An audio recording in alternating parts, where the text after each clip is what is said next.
And look, the reality of these times is that we now have to manage relations with multiple difficult great powers. But that doesn't mean you should jump into the arms of another power that is even more hostile and adversarial. So the risks, there's the big picture risk and there are the small ones for individual Canadians and Canadian society. The big picture risk is that China is trying to become the most dominant and influential country in the international system, dominate its region, control Taiwan, bully its neighbors, and ultimately undermine the West. It wants the West to go away, it wants NATO to go away, and it wants to be able to pick off individual small powers one by one,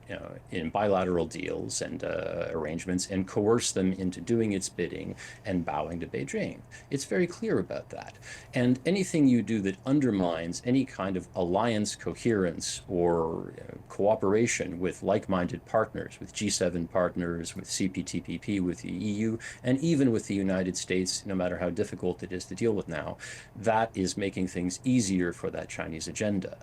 And then internally in Canada, it's risky because the more and more economic engagement and interaction you have with China, the greater the risk is of further foreign interference, influence, espionage, IP theft, domination of industries, hollowing out of Canadian industry, transnational repression and other influence of diaspora communities, and elite capture. So the key is that any increase you have in economic relations has to be accompanied by essentially channeling any new revenue you get from those relations into more robust defense, security,